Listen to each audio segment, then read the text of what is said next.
The subject of jihad has been highly controversial of late for both Muslims and non-Muslims.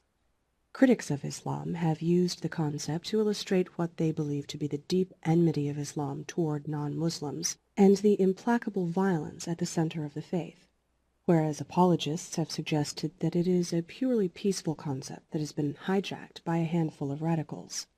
This module will focus on the various roles that jihad has played and continues to play in Islam, and attempt to present some of the complexity of the concept within Islam. The term jihad technically means struggle or striving in the context of God's path or for a noble cause. In broad terms, Islamic tradition refers to two types of jihad: al-jihad al-akbar, or the greater jihad, which is the combating of the temptation of sin and the following of God's commandments, and al-jihad al-asgar, or the lesser jihad, which involves fighting the enemies of God. Generations of Islamic jurists have built upon and elaborated on the types of jihad, creating a distinction between 5 types of jihad. Jihad of the heart, jihad bin nafs, or faith, combating the temptation of sin.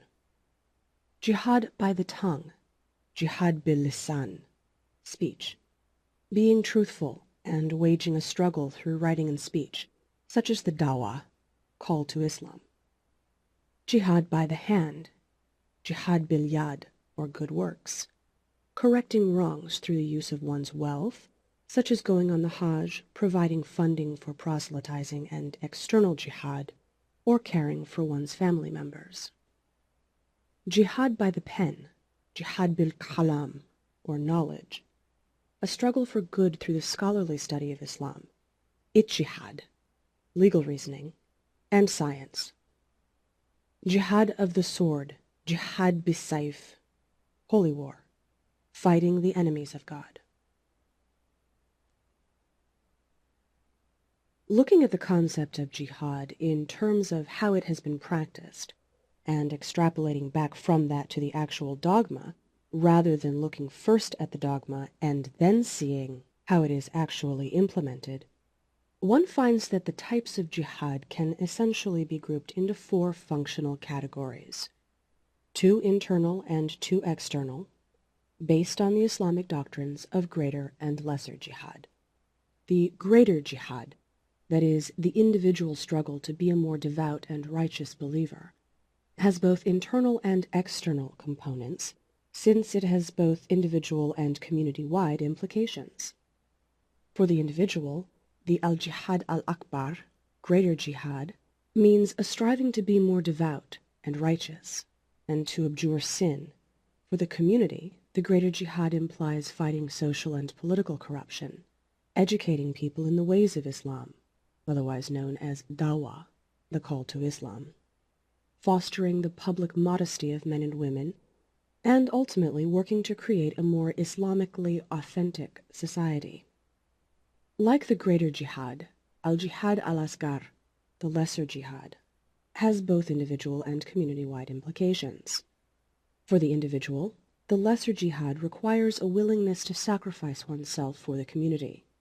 Traditionally, individuals in the broader Islamic community were only called upon to take up arms when the Islamic world was seen as being militarily threatened by the non-believers or infidels, kuffar. This principle of the lesser jihad being obligatory for all able-bodied Muslims when the Islamic world was facing a direct threat is known as fard ayn, individual duty or obligation. Collectively, the lesser jihad can also be seen as a duty, but one that rests on the Islamic State under the Caliph, and is practiced by the armed representatives of that state, in other words, the professional warriors. Such a jihad was seen as necessary to expand the territory of Islam, and while all Muslims were expected to support it, few were required to actually take part in it. The obligation in this type of jihad is known as fard kifaya, collective duty or obligation. The other forms of jihad, tongue, hand, and pen, can either be used to promote the greater or the lesser jihads, or both. Jihad by the tongue can be used to convince people to become more devout, greater jihad, or to support those who fight the infidels, lesser jihad.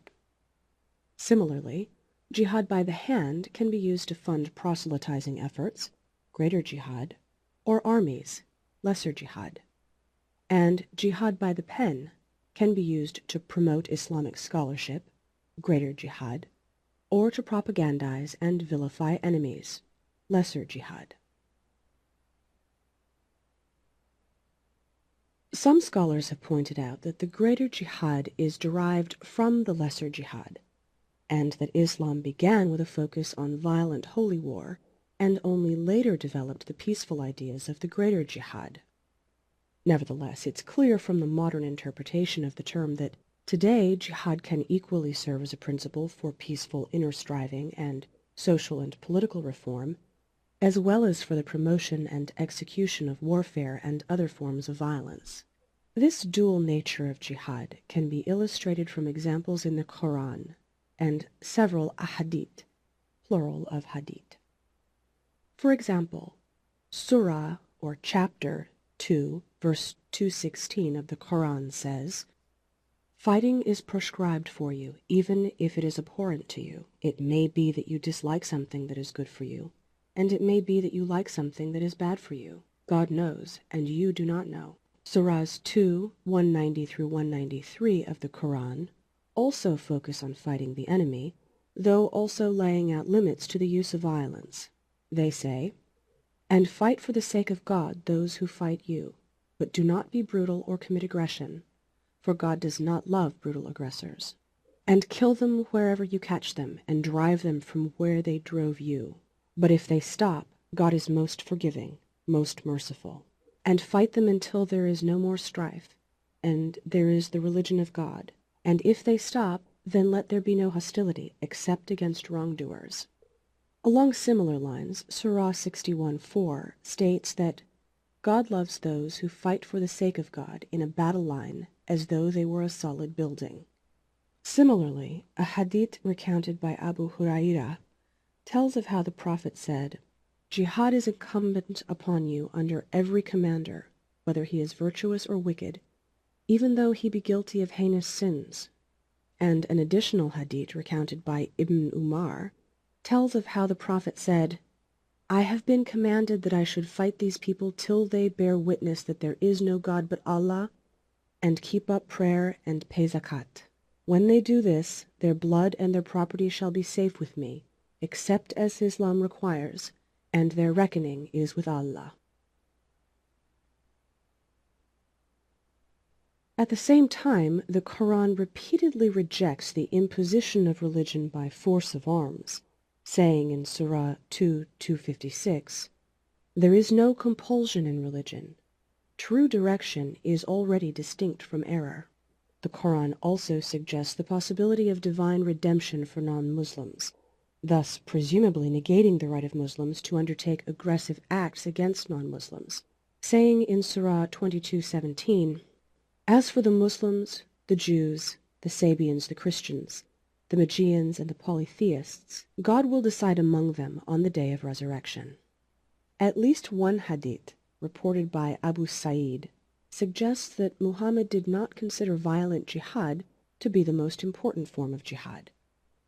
The hadith notes that the Prophet stated that the most excellent jihad is the uttering of truth in the presence of an unjust ruler. Similarly, another hadith, attested to by Abu Hurairah, reports that the Prophet said, "He who is killed in the way of Allah is a martyr. He who dies a natural death in the way of Allah is a martyr.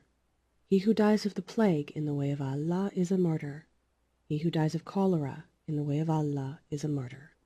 Finally, a hadith attested to by al-Bayhaqi reports that a number of fighters came to the Messenger of Allah, and he said, "You have done well in coming from the lesser jihad to the greater jihad." They said, "What is the greater jihad?" He said, "For the servant of God to fight his passions." Of course, we could go on and on referring to sections of the Quran and various hadith to illustrate both the more peaceable and more aggressive aspects of the faith. Suffice it to say that believers can and have over the years chosen to focus on one or the other core interpretation of jihad. Islamic scholars, ulema, have traditionally viewed the lesser jihad, or jihad of the sword, as a collective duty, fard kifaya, authorized by the caliph and carried out by professional soldiers. Some Sunni Islamic scholars believe that in the wake of the abolition of the caliphate in 1924, no Islamic leader has the authority to declare a jihad of the sword until such time as a caliphate has been re-established and the new caliph has authorized a holy war. Jihadist Muslims, on the other hand, believe that since Islam is, in their perception, under grave attack from the infidels, not only because Western culture seems to be overwhelming Islamic lands, but also because Muslim lands are either occupied by infidel powers or ruled by local apostates. All Muslims have an individual duty, fard ayn, to defend Islam through the use of force without the requirement that this action be approved by a caliph or other Islamic leader. Jihad of the sword, in the view of these extremists, is both a personal obligation and a permanent feature of Islamic existence, which they in fact elevate to the level of a sixth pillar of Islam. Jihad thus becomes an all-encompassing violent struggle, requiring the complete and ongoing mobilization of Muslim society. As all devout Muslims share the same basic beliefs, how does one reconcile the contradictory messages of holy war and peaceful inner striving that are at the heart of the complex concept of jihad? As usual in matters of religion, this is a question of interpretation of the sacred texts. Passive fundamentalist Muslims believe that the world will gradually become Islamic by peaceful evolutionary means, because Islam is the true religion of God, and God wills that it encompass all of humanity. Active fundamentalists believe that Islam will be victorious globally through violent and revolutionary methods because God expects Muslims to fight to expand the faith. Passive fundamentalists try to fit Islam into the existing world order, while active fundamentalists try to force the world to follow the dictates of Islamic society and culture. Finally, pacifists believe that Islam is a religion of peace, whilst activists believe that peace can only be established after all peoples have submitted, by force if necessary, to the faith and its laws. It should be remembered in the context of the above discussion that not all Muslims are fundamentalist or otherwise adhere to a strict interpretation of the faith. Degrees of adherence to the tenets of Islam vary both in the Islamic world and in the West, and there are also significant numbers of secular or semi-secular Muslims worldwide, particularly in the West. Moreover, it is not incompatible to maintain a more flexible interpretation of Islamic beliefs, while accepting pluralistic, democratic, humanistic principles. Just as many Christians and Jews opt for a more flexible interpretation of their own belief systems to allow for acceptance of both democracy and pluralism, while some of their co-religionists follow a stricter and more intolerant brand of the respective religions, the same, of course, is possible for Muslims. As we are, however, interested in the Islamists, and especially the jihadists, both of whom are active fundamentalists, we must necessarily focus on the extremists within the Islamic community, though we should not lose sight of the fact that they do not by any means speak for all Muslims. A central element in the practice of jihad of the sword is death, which each warrior must be prepared to face and even welcome. For devout Muslims, life on earth is transitory, and the only permanence is the eternity of the hereafter. The problem is that no one can be 100% sure that God will forgive them of their sins when, after having departed this earth, they stand before God. The Quran spends considerable time going into detail about what good and evil persons can expect in the hereafter. The pleasures of paradise are vividly described, as are the tribulations of hell. For example, Surahs 56:20 to 56:38 state that the righteous will enter paradise, where there will be fruit from them to choose from, and whatever flesh of fowl they desire.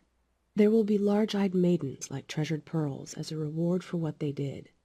They will hear no nonsense there and no accusation, only the saying, "Peace, peace." They will be amidst lotus trees without thorns, and orderly acacias with extensive shade, and flowing water and abundant fruit that is never unavailable or out of season, and high cushions.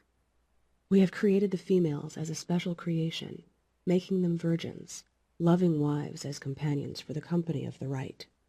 Paradise is similarly described in Surahs 55:46 to 55:78 as containing flowing springs, fruits, dates, and pomegranates, women who restrain their glances, whom no previous man or sprite has deflowered, and with the righteous reclining on green pillows and fine colorful carpets.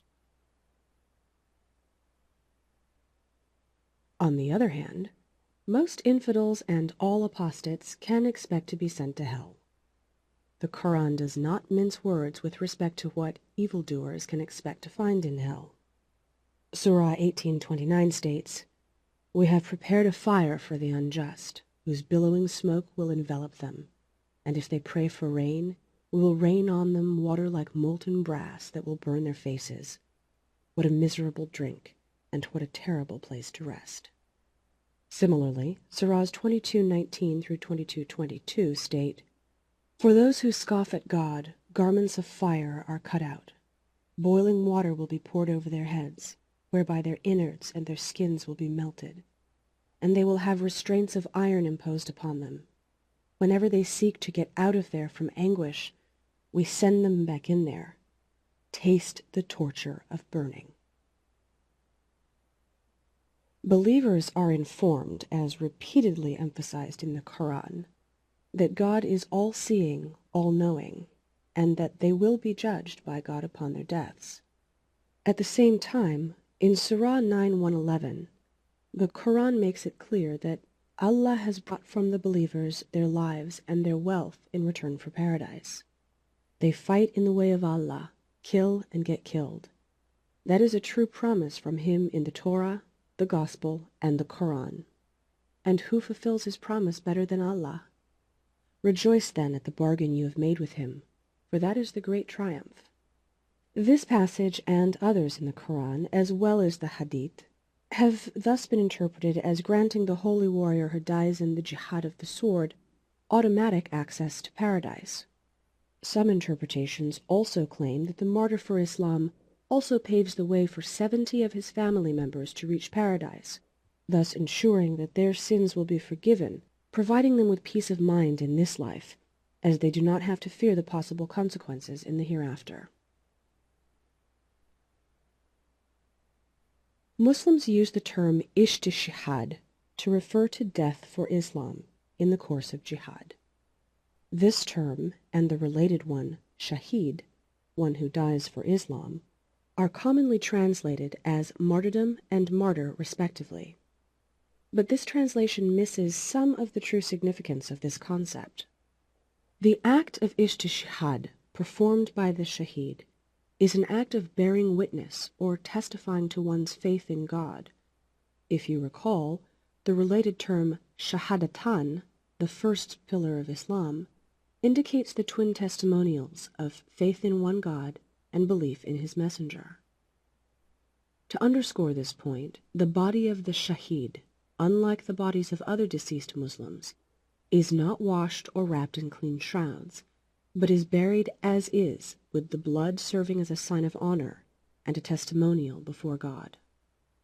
Death in violent jihad thus represents the ultimate testimonial to the believer's faith, for which he or she will be rewarded in paradise.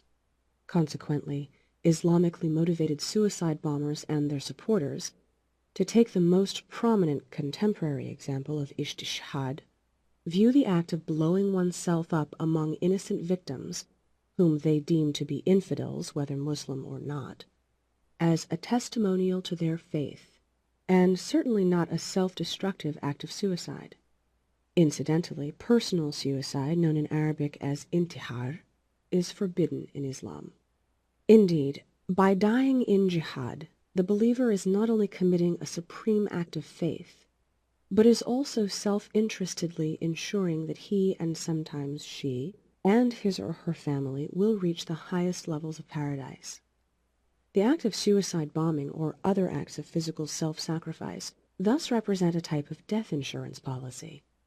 After all, if this life is short and cruel, but one can do something while on this earth to ensure an eternity of bliss for oneself and one's loved ones, such behavior becomes diabolically rational.